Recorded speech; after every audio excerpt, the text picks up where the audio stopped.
Welcome back to Lift You Up Inspiring Health Stories. I'm your host, Tamika Bickham. I'm the founder and chief storyteller of TB Media Group. But for the purpose of this podcast, I am your health and happiness matchmaker. Now, before I introduce you to today's guest, I'm going to ask you to do, if you haven't already, hit subscribe on YouTube, turn on those notifications, and please connect with me on LinkedIn because I'd love to stay connected with you. Today you are going to meet an inspiring, amazingly smart woman. Her name is Dr. Kristi Funk. She is a board-certified breast cancer surgeon and physician who's known for working on celebrities like Angelina Jolie and Sheryl Crow. We're talking all about prevention, things that we can do that are in our control to help prevent cancer from starting, specifically breast cancer. And she's also a big advocate of plant-based eating. And we're talking about the science, data, and numbers behind that. Our physical, mental, and emotional health is not just a want. It is a need for happy lives and prosperous businesses. Lift You Up is the podcast where we share inspiring health stories from business owners who are fulfilling their purpose to live their healthiest lives and helping you do the same. From former TV reporter to marketing entrepreneur and content creator, I care about sharing stories that matter and stories that connect us. I'm your host, Tamika Bickham, your health and wellness matchmaker. Well, today I'm so excited to welcome to the show Dr. Kristi Funk. And of course, I'm going to have you tell us all about you, but a couple highlights. You are a breast cancer surgeon and physician, best-selling author, international keynote speaker, and also a highly sought-after TV personality. And I know you show up on Good Morning America, The View, The Doctors, and other places as well. So welcome to the show. Thank you for having me. I'm so excited to be here. I want to start by you sharing a little bit about your journey, your path, your story, and why you ended up deciding to go into medicine. So my pathway begins in the middle of the night. I was studying for this neurobiology final, like literally the hardest class at Stanford that I ever took in my life. This was such a hard final that I pulled my first all-nighter in my whole life. It was the very end of my sophomore year, and it wasn't audible, but it was a knowledge that just overtook my thoughts and like my whole being. And it simply said, "You're going to be a doctor." And I was like, maybe I'll marry a doctor. I don't think so. Like, I was on a path of psychology and drama, and I wanted to do like psychodrama with kids, which was like a burgeoning field that really didn't exist. So anyway, that was my master plan, but it wouldn't leave my head. And I really tried to dismiss it. I took my final the next day. I thought maybe I was just cookie tired. And 2 days later, I was on a plane to Africa, to Kenya, where I had already planned to spend the whole summer, 12 weeks, as a short-term missionary.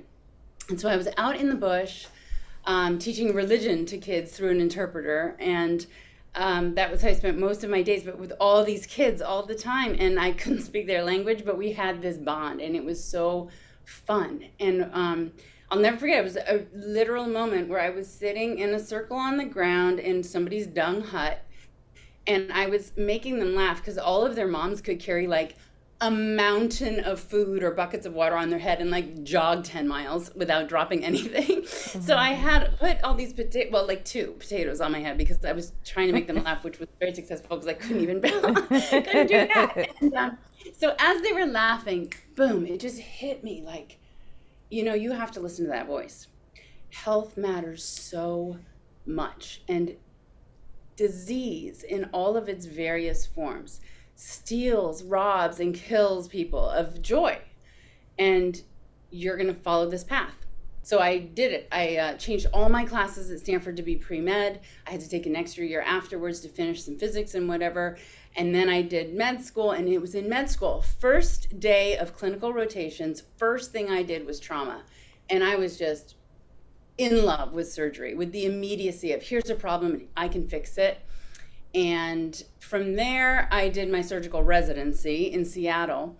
And even then, I'm glad I didn't know I was doing breast surgery because, quite frankly, little inside scoop, breast surgery, especially this was 1996, it was kind of considered easy. Like, oh, you became a surgeon and you're just a breast surgeon? Like, I can get your chest cracked open and your heart on bypass in 25 minutes, and now I'm just a breast surgeon. So you worked so hard in residency. It was before there were hour restrictions. So I was like literally 110 hours a week, hardly any sleep. And I am glad that I never knew what I was going to do, because I was all in every rotation. Like, I really wanted to understand colorectal surgery, and I really fell in love with the esophagus. So I came back to LA, specifically doing a fellowship in what's called minimally invasive surgery. I never really learned it, and I knew that was the future of surgery, so I went into a fellowship at Cedars-Sinai Medical Center. And the oh so talented Ed Phillips, who was running that department, also ran the breast center, and it was newly formed. It was just a couple years old. It was run by 5 men over 50. They desperately needed estrogen over there, and they scoured the country apparently and couldn't find anyone. So they're like, yeah, I guess Kristi will do. So he offered me the position of being the director of the breast center at Cedars-Sinai. And at first I was like, I'm not doing breast, because I still had that like old, like tough guy attitude of like, breast surgery is easy. But I'll tell you, I went through, he's like, no rush, just make up your mind by Friday, for real. And I was like, you know what, I have to take a minute to settle down and pray and like really soul search, because I'm coming at this from a complete angle of pride, like breast surgery. That's beneath me, it's too easy.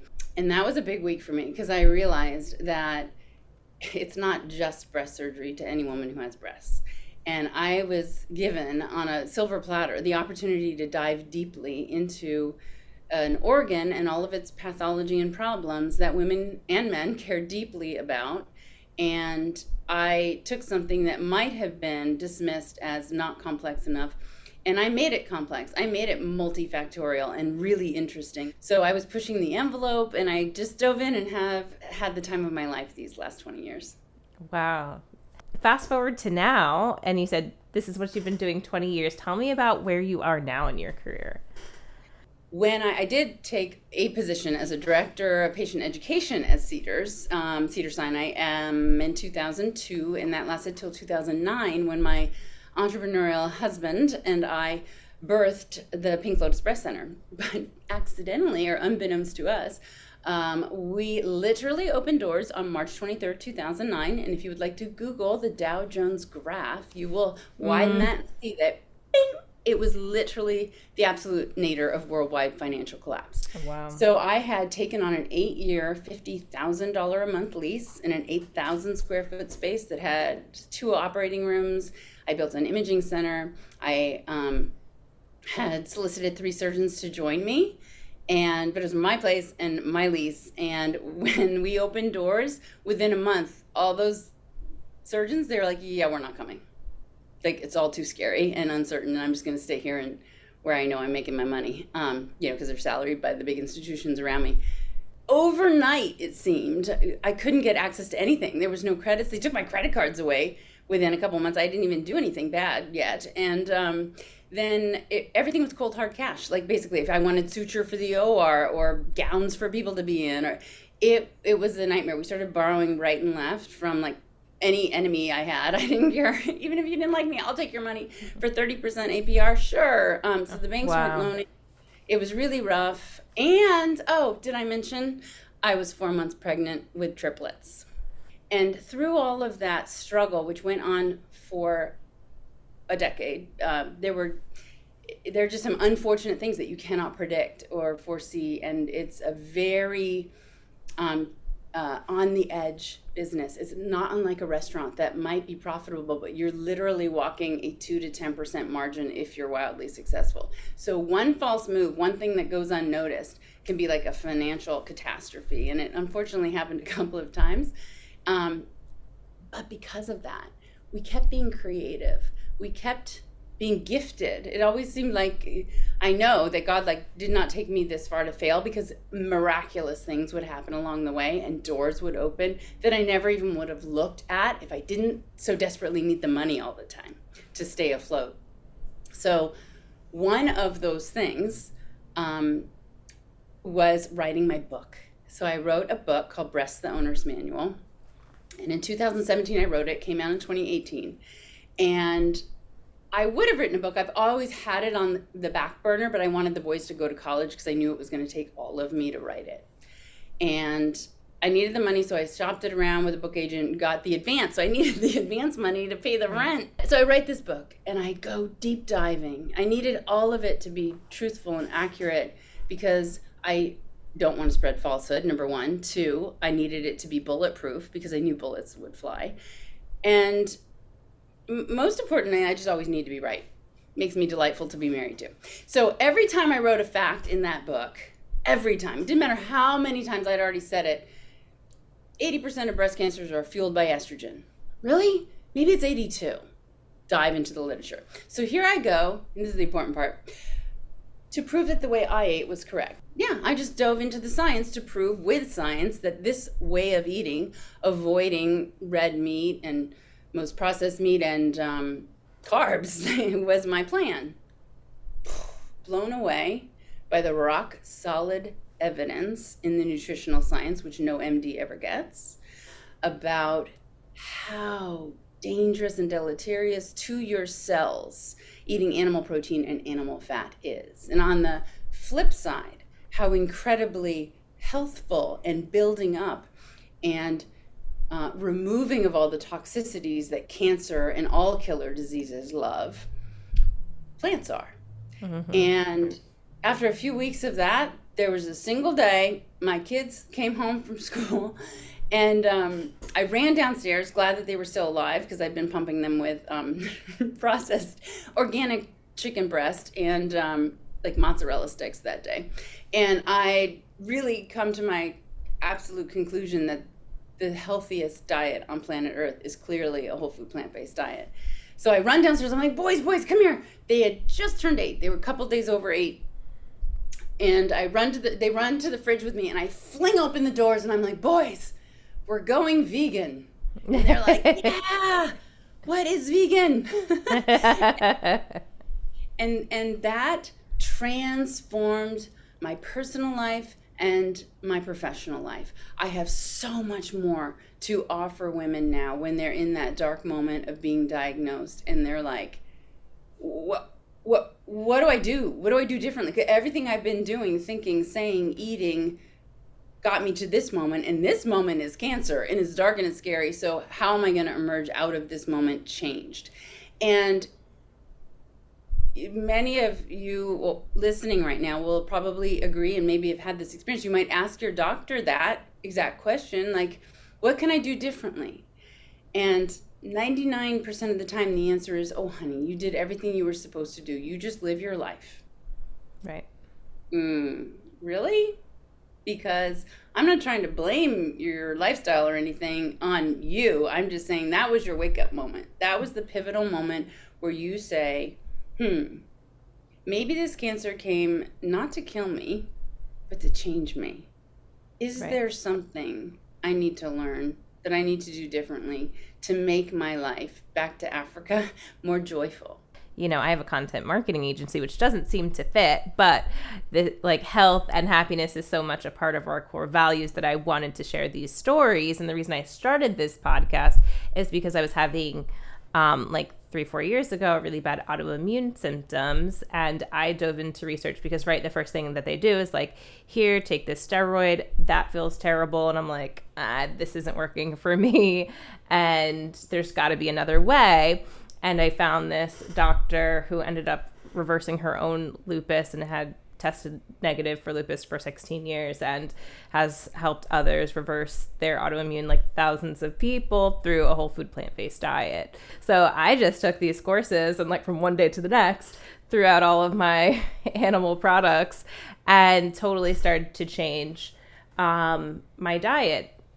The same cellular changes that occur that squelch the inflammation with autoimmune disease are the same ones that are going to stave off all of our killers. So there's cancer, of course, my focus, but heart disease, stroke, diabetes, obesity, Alzheimer's, dementia, they are all, 90% of these diseases are truly diet and lifestyle related. They're caused by our choices. Every time you lift fork to mouth, what you eat or don't eat, think or don't think, do or don't do, drink or don't drink, all contributes this cellular microenvironment. So if you think of a cell, all the body's cells sitting in a little bathtub.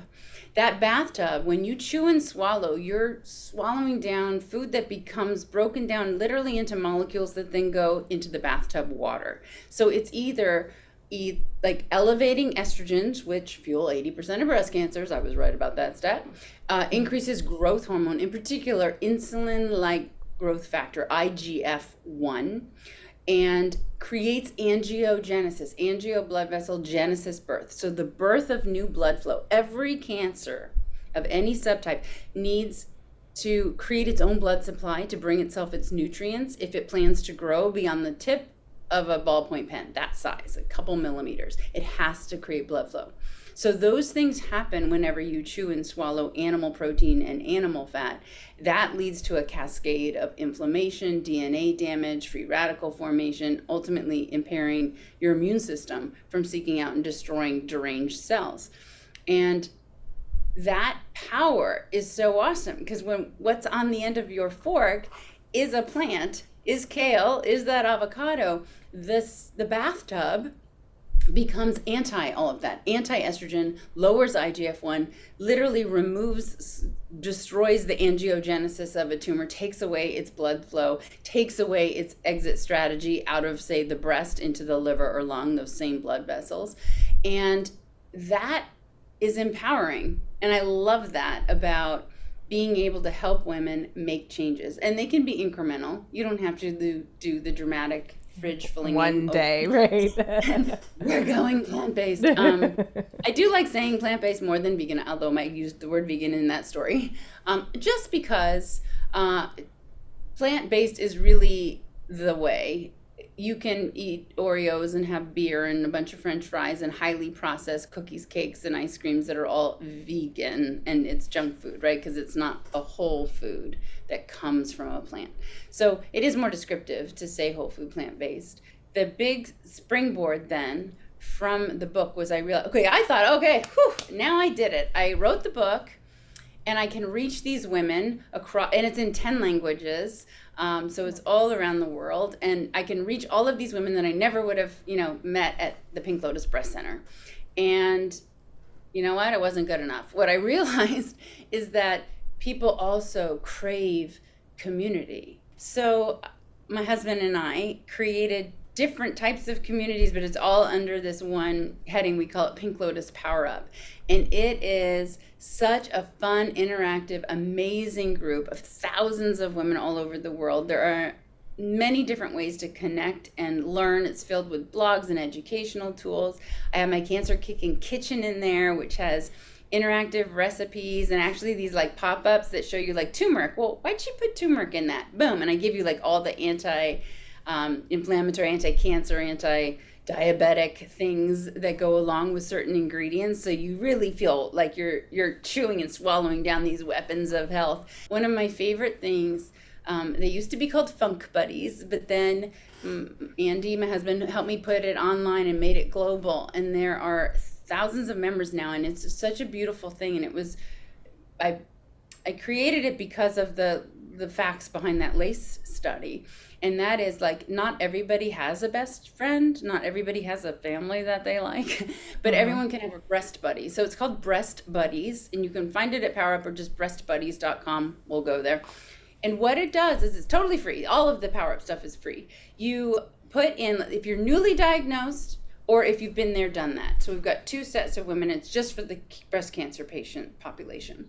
So you'll go in as a newly diagnosed woman and you'll say like, 42, chemotherapy, mastectomy, like if that's your plan, right? And like Match.com for breasts, up will pop all the women who are plus or minus 5 years your age who did the things you checked off in the boxes that you're going to do. Oh, wow. And they're there because they want you to reach out. They want to become a buddy, a source of some friendship, and not true medical advice, but like the patient version of like, this is how you get through chemo, sister. Like, these are the 5 things I took or did, and it helps so much. And it just makes you feel supported and not alone in this journey, which, even if you have a ton of friends, this is really pairing like with like. And there's something very important about that. a lot of people say, hey, I had a mom or my sister or a loved one who had cancer or breast cancer. What can I do to put myself in the best position to prevent this? I love that question because that is now what my life is about answering. So if you think about scales, the scales of life and what you're doing, pushing you either toward cancer or away, specifically, we'll talk breast for a second here. There are boulders that are like, they are so scientifically shown to be connected to the causation and promotion of breast cancer, to metastases, to a decreased survival if you've already had it, and to getting it in the first place. That if you've got a boulder on your scale, it probably doesn't matter to pay too much attention to the pebbles because there's a boulder and it's already super tipped. So I'll tell you briefly both. So the 4 boulders that push you toward illness are going to be eating animal fat and eating animal protein. So eating a whole food plant-based diet is going to lift that boulder off the scale. Alcohol's on the scale. So more than a drink a day, you're definitely tipping your scale. Being overweight or obese, back to the estrogen connection and the aromatase enzyme I just mentioned. Where does it live? Everywhere you have a fat cell. So if you are in fact overweight or obese, you have more of the fat. And once you go through menopause, that becomes your main and only source of estrogen, unless you're taking hormone replacement or eating a lot of animals which have estrogen in them. So aromatase takes adrenal gland steroids and turns them into estrogen, and estrogen fuels 80% of our breast cancers. So here's the beautiful thing: losing weight loses the risk. People who are overweight or obese have 50 to 250% more breast cancer occurrence, recurrence, and death than those who are normal weight. The final boulder is going to be being sedentary, a lack of exercise. So I always get, well, okay, but how much do I have to do? What is the bare minimum amount of exercise that I have to do to maximally reduce my breast cancer risk? And the answer is, if you can stay chatty and have a conversation like you're briskly walking, then I need 5 hours a week, or you do. And if you're super sweaty, like, I can't talk to you right now because I'm working so hard, 2.5 hours a week. So those are your minimum targets. But hey, if that's like the holy grail and the equivalent of like running a double marathon to you, just take it slow and keep your goals achievable. And that might mean 5 minutes, like halfway around the block, you got to turn around and go back. But that's fine. Shower off and come back tomorrow, because you will increase your endurance. Don't ever get discouraged. Every little bit helps. Another one everyone will agree with, it's a little bit on the invisible side of life, but it's there, and it's emotional stress. It's not just the big like hammers that hit you over the head, like the death of a loved one, including a pet or a divorce, or the loss of a job, one of these major life stressors. It's the chronicity of the little stressors, of your potential tendency to get irate in traffic or freak out because you're late. Every action and reaction is a choice, and we need to make smarter, less stressful choices, because this has been studied, that stress absolutely doesn't. I looked at all the literature. There's no real study I can point to that proves that elevated chronic stress increases breast cancer risk, but I can tell you that it has been tied to a number of other killer diseases and just bad things. So there's no question that being chronically stressed raises things like C-reactive protein and interleukins, and these are inflammatory markers that, again, push the cells toward being deranged. Endocrine disruptors, we just are barraged all day long by chemicals we don't even know are there, but there are some that we do know are there. So to the degree that you're willing and able to buy organic, to next time you're in the market for a new couch or a new mattress, have it be also made from organic materials. Phthalates in our makeup, so look at your cosmetics and see if there's parabens in your body lotion or your shampoos. Like, all of those things contribute in small but very repetitive ways to all of us. EDCs, endocrine disrupting compounds, act like hormones in your body. They can act like any number of them. I'm talking about estrogen because it's breast cancer stuff, but they can act like thyroid hormone. It can act like insulin. So to the degree that you can control your environment at home, at work, in the car, you want to do that. Prevention doesn't exist. I mean, I can't say like, boom, there, I did like A, B, and C. I prevented it. The way you can be like, bingo, I got 5 in a row.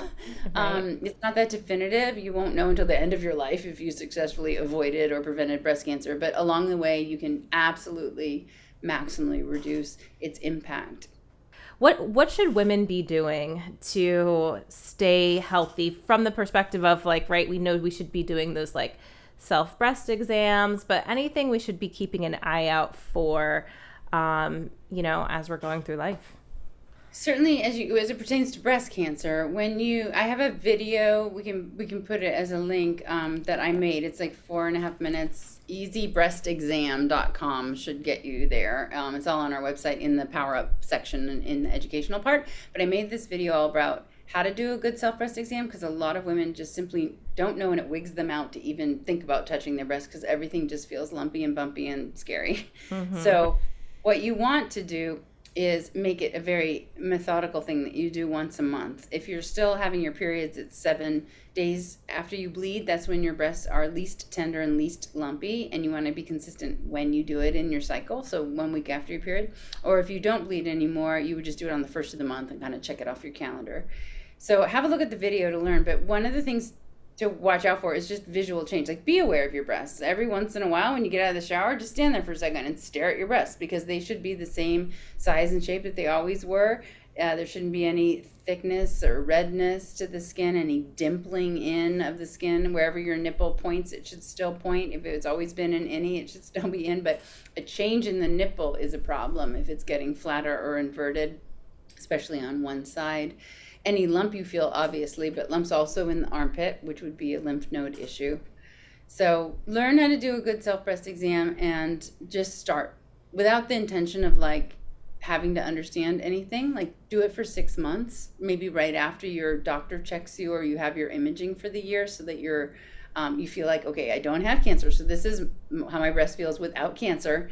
And after about 6 months, after about 6 times of doing it, you will develop this unconscious memory of like, oh, it's always thicker right there. Oh, it always hurts a little bit when I touch right there. And then, God forbid, if anything is ever truly different, you won't wonder. You'll be like, oh, that was not there last time. I better have my doctor check this out. In addition to self-breast exam, mammograms are so controversial. And the different societies out there say so many different and confusing things. Start at 40, no, start at 50, go every year, go every other year, stop at 74, never stop. So I advocate for mammography in normal risk women to begin at age 40, and you don't stop or skip years until you plan to die in the next 10 years, which is obviously hard to predict. But believe me, there are ladies who are like 85 and they're on oxygen from their lung disease, and we can stop the mammogram. Why? Not because I don't care if a cancer develops, but it's never going to kill her. So it's actually better not to know about it, because now you're going to subject yourself to surgery, radiation, all these things that aren't going to save your life or extend it, because you're going to die from your lung disease or whatever, So that's the recommendation on mammo. If you're dense breasted, if you have implants, if you've had a history of chest radiation from like a lymphoma at any point in your life, we need to up the ante with your surveillance. Everybody with dense breasts or one of those other things, or a gene mutation, needs screening ultrasound. And I like to space that 6 months away from the mammogram, so your breasts are getting imaged twice a year and not just once. If you're at particularly high risk, defined as a 20% or greater chance in your life, then I add MRI in there. And if you're really high risk, like a BRCA mutation carrier, I'll probably do MRI every year. But if you're just elevated risk in the 20 to 30% range, I'll do MRI every 2 to 3 years. I just individualize it, because everything has its cons.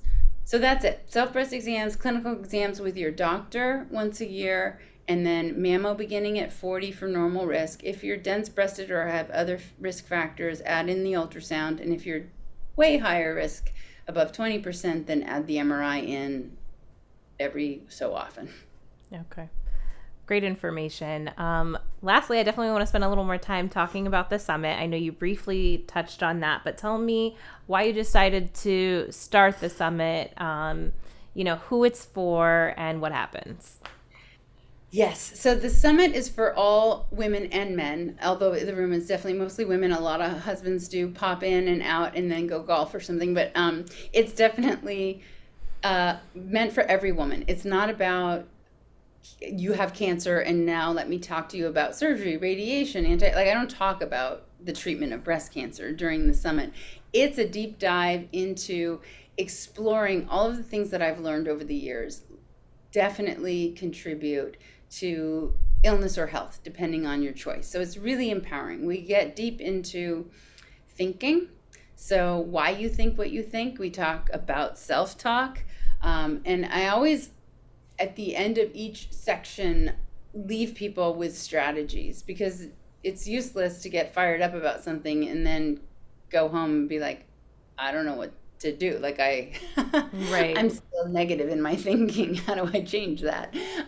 So it's very action oriented. So the summit is just all about you and diving into how you think, how you move, how you sleep, how you don't eat. By the way, fasting is a huge section that I dive into, and how to fast intelligently so that your cells are rejuvenated. It's all about the longer term fasting is all about cell rejuvenation and cell repair, so that your immune system has the opportunity to seek out and destroy these senescent, lazy, old, dying, deranged, cancerous, plaque forming cells.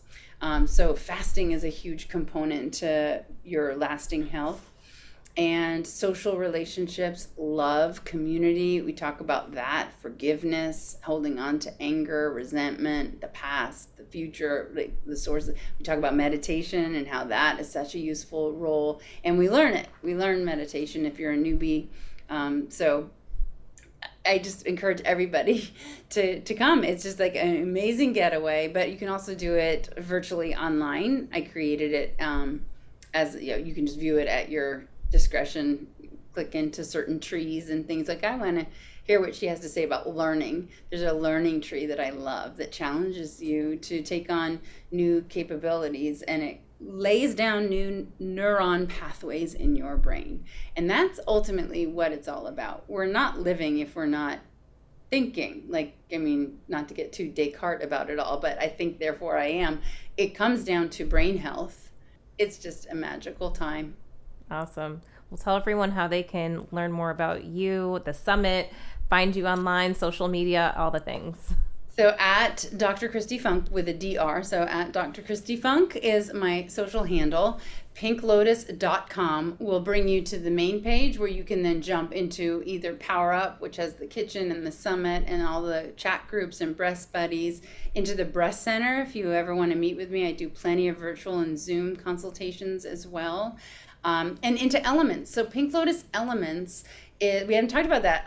That was also part of my journey through the adversity, like creating things. I'm like, okay, I've been listening to women for so long with all of their problems. Like, I need a safe solution for hot flashes, night sweats, vaginal dryness, decreased libido, aching joints, like all of these things. And then all of the surgical journey with this prostitute diet, it's itching, it's poking me, the drain has no place to hold. Like, I've been listening all of these years and trying to find solutions out in the world, and we've come up with so many now. It's called Pink Lotus Elements. It's our online women's health store. It ships to over 30 countries, and we have vetted we've done all the hard work and research for you. Everything, of course, is vegan and plant-based if it is a supplement.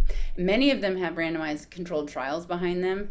A couple of my favorites are Menopause Miracle, because that took me 17 years to find. I looked at everything, black cohosh, all of it, shatavari. I looked at every herb, everything under the sun, and finally this unique blend of 3 Asian herbs has been studied in randomized controlled trials where they drew estrogen levels in all the women. It doesn't elevate estrogen, doesn't signal estrogen pathways, it doesn't interfere with liver metabolism of medications, like especially if you're a cancer patient, of your tamoxifen or whatever. And most importantly, it works, not just on hot flashes, but the whole Kupferman index. It's called the 12 major misery signs of menopause, like mental fog, itchy skin, thinning hair, and hot flashes, night sweats, vaginal dryness, decreased libido, all of it. The other favorite of mine for my drinkers out there who are like, okay, she said red wine, I'm still having my red wine. The main pathway by which alcohol, any type, causes any cancer is it inhibits an enzyme called MTHFR, which sounds like a bad word, but it stands for methyl tetrahydrofolate reductase, and it converts folic acid from your vitamins or folate from your leafy greens into its active form, which is really what you need, and that's methylfolate that babysits the DNA as it divides. So if you drink, you knock out that enzyme, which, by the way, 30 to 50% of people already have a suboptimal MTHFR, which is a blood test you can do if you're wondering. But you usually front load with enough folate that it doesn't matter, like you're making your methylfolate. But then you drink and boom, it's gone for the day. So we have a supplement that my nutraceutical guru formulated for me. It is brilliant. It has a very, very bioavailable form of methylfolate. So you just swallow down the supplement that has what you're missing today. But it also has B6 and B12, which all three become glutathione in your body, which is the most powerful antioxidant we know of. And it has a number of botanicals that are specifically there to protect and support your liver as it detoxes alcohol, and it enhances glucose metabolism so you don't get so fat from the calories. So Cosmo Companion is another favorite there. But just check it out. There's so many smart, intelligent things. It's not kitschy with like ribbon earrings and things like that. It's very dedicated to making the journey of life as a woman, with or without cancer, easier and safer. I love this. I mean, you are like a wealth of knowledge and you have so many resources. I'm excited to check it all out. Dr. Funk, is there anything else you wanted to add before we go? What do I want to add? Yeah, I'll just say one thing, and that is when I was a resident, I had this moment where I was doing a liver resection, and the attending, right before I did this really critical move, like you have 20 minutes, and if it doesn't go well, like the patient can die on the table. So I was about to start this big 20-minute move. It was like my first liver resection I was doing all by myself, although he was standing right there. And he like hit me hard with a clamp on my hand, and I like looked up and I was like, what? And he's like, hey, you're doing one thing right now. One thing. Do it right. For the record, I wasn't going to do it wrong, but that was so powerful to me. It impacted the rest of my thinking for the rest of my life. Just that one sentence, because it really hit me. Like, why would you do it wrong when you can do it right? And so I'd like to encourage all your listeners to think about your life that way. You've got this one shot, this one bullet to fire called life. So why would you do it wrong when you could do it right? I love that. Do you think whoever said that to you knows the impact that it has on you? I think he does, because it was in an article that I was in Los Angeles Magazine, and I was like on the cover of it one year, and it was in the big article, and I sent it to him and circled it, and I said, all right, so he knows. I love that, because I feel like we all have those moments where somebody says something very poignant and it like sticks with us and like affects the way we think, and oftentimes I think those people don't know. So that's cool that he does. Awesome. This has been an amazing conversation. Like, I learned so much in an hour that I didn't realize I was going to learn. So I really appreciate your time today. Thank you. Thank you. There's plenty of time to get your tickets, more information about the summit, which is in October, or attend virtually, and all of the other resources that Dr. Funk has on her website. Again, all of those links are below in the show notes, so make sure you connect with her, learn more about her. She's truly a wealth of knowledge, and I so enjoyed our conversation. And hey, if you haven't already, make sure you connect with me as well. I don't know why not, because we come back with new episodes each and every week, and I'd hate for you to miss out. So find me on all the places. You can find me LinkedIn, YouTube, Facebook, Instagram, Twitter. I'm there. So I know I'll see you back next week, but until then, stay happy, stay healthy.